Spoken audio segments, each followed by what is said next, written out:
Okay, guys, so first off, I want to start by saying this isn't any ordinary sort of pizza review and such. My mom actually used to be, once in a blue moon ago, a Pizza Hut employee. Well, a Chuck E. Cheese employee. So I figured as an interesting bonus for this sort of vlog video food review, I would get a real quick interview with her on just her overall experiences and ask a few questions and make this food review interesting. So, shoot it to the interview, I guess.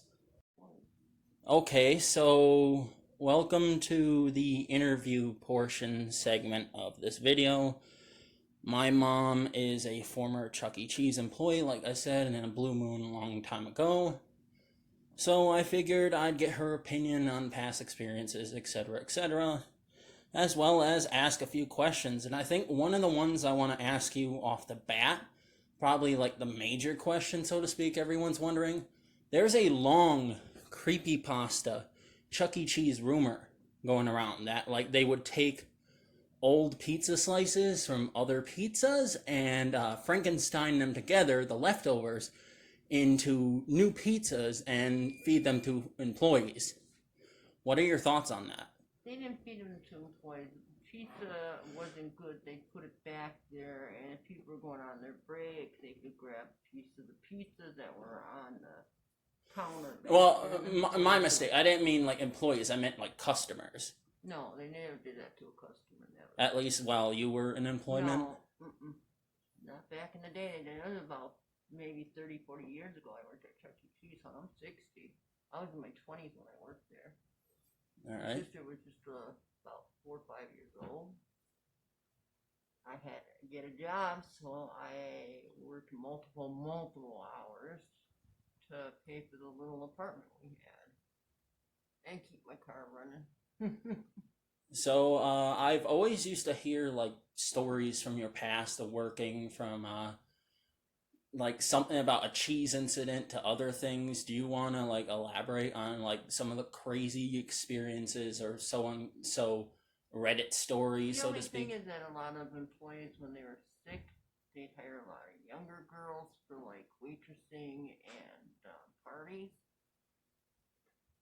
The problem is that when they were sick, they didn't send them home, and then everybody else got sick, and then they'd be like, us older people would have to come in and work overtime. But it was nice because when I did overtime, they'd always talk me into it. So listen, I have to go home. I've got a child that's got homework to do, and I gotta feed her, and this and that.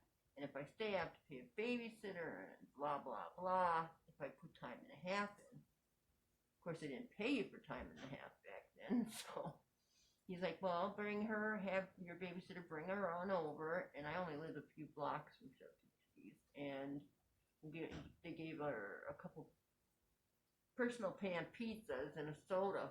She got something for supper.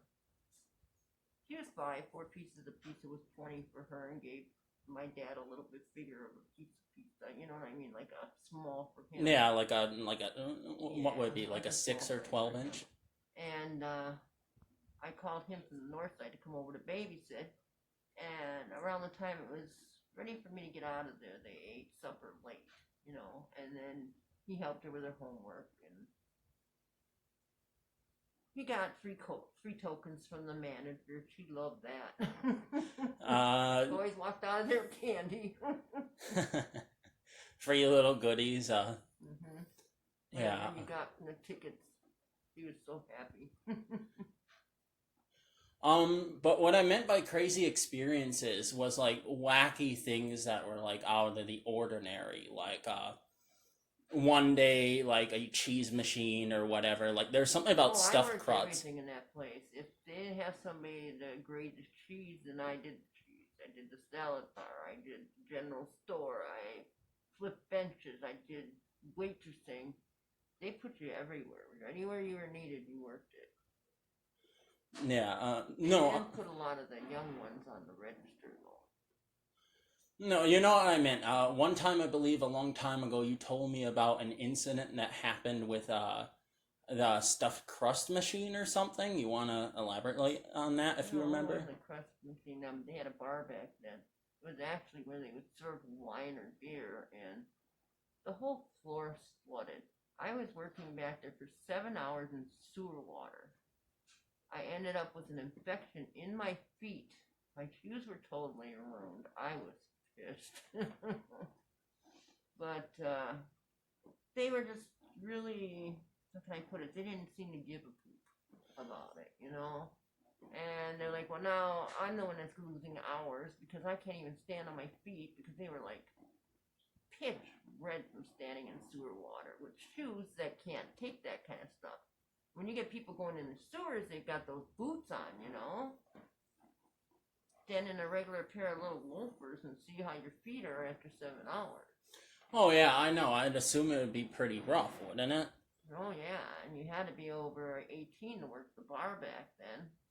So. Nowadays, it's probably no, they 21. took the bar out, I think. Yeah, they've made some massive renovations. Like, have you even seen the new Chuck E. Cheese design? The rat doesn't even look the same anymore.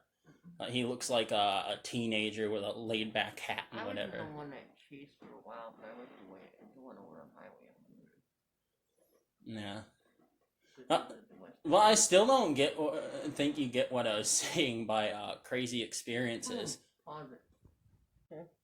Okay, I'll start the interview back up here. Anything you want to remember particularly that you want to mention? No.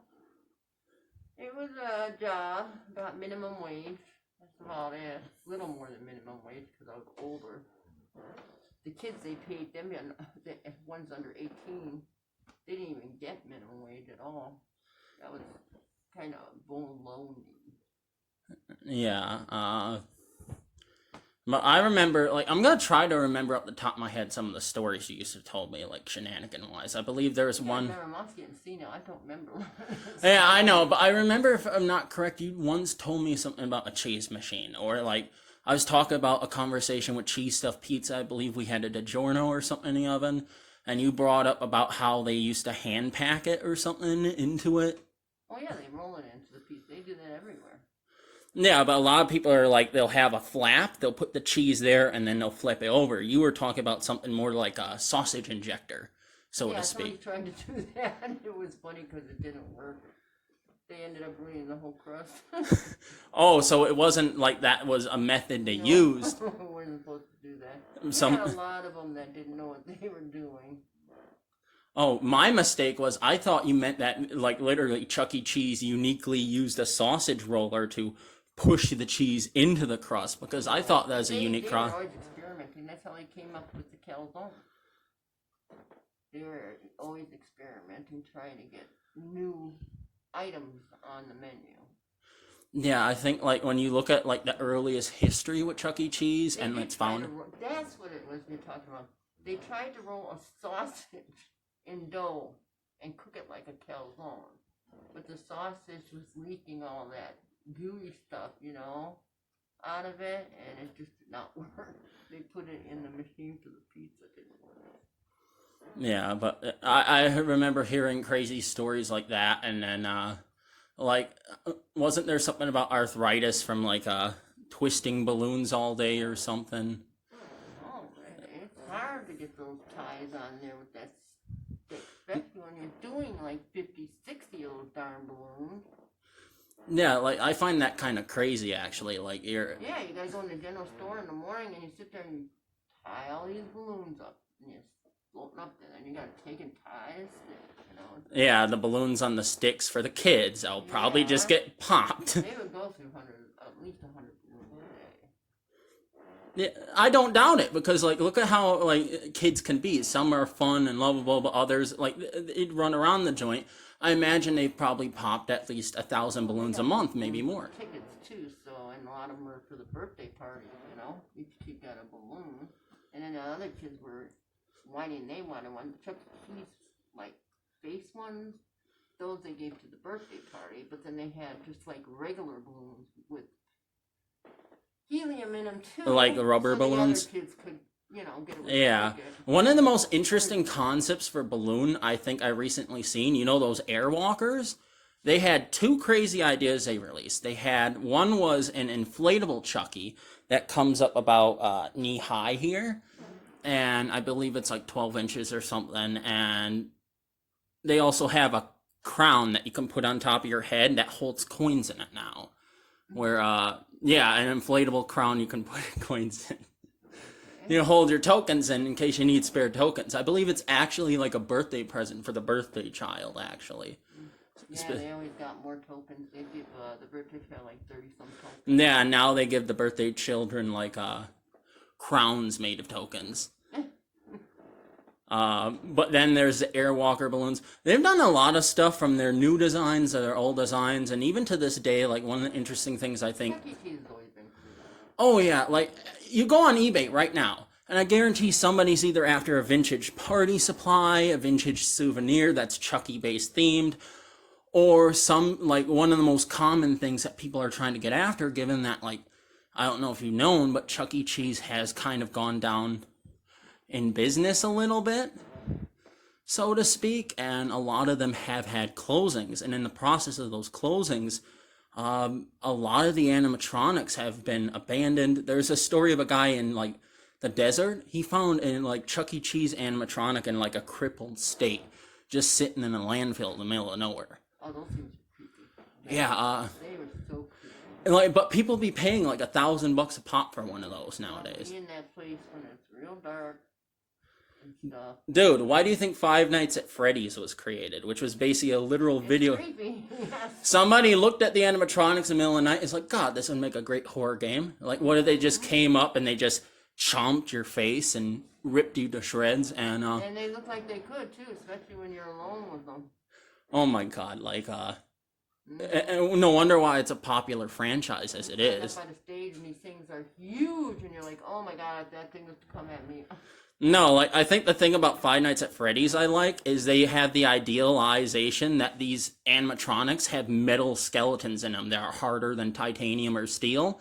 So they literally had the capability of crushing a child's head if they get too close. I believe it. But like that's not the real life case, I think, with a lot of these animatronics they made were a lot felt and fabric. Do it, but they are creepy. No, like I mean like Chuck E. Cheese in a sense with their animatronics. A lot of them have that basis where they're built with like much more softer machine parts, where I think you're more prone to break a Chuck E. jaw than you are to break a children's skull from it, you know? Worst a Chuck E. Cheese animatronic could probably do is bitch slap somebody across the room. Everybody always like those little stuffed animals. Yeah, that's what I was talking about. Like a lot of those vintages, I'll see them pop up for like $20 here or $30 here on eBay from time to time. Boy, that's got to sure how my legs are killing me and I gotta finish supper. Yeah, sounds good. But thank you. I appreciate your time and your stories. If you ever want to do a follow-up video like this in the future, maybe we can, just for without the pizza thing. I And apologize about the mask I have to wear because I'm not well. So. yeah, anyway, so I love you, Ma, and I'll let you get back to putting your pizza in. So I'll see you guys all back here for the pizza review between me and her in a minion. In a minion. I said minion! Anyways, in a minute. So, till then.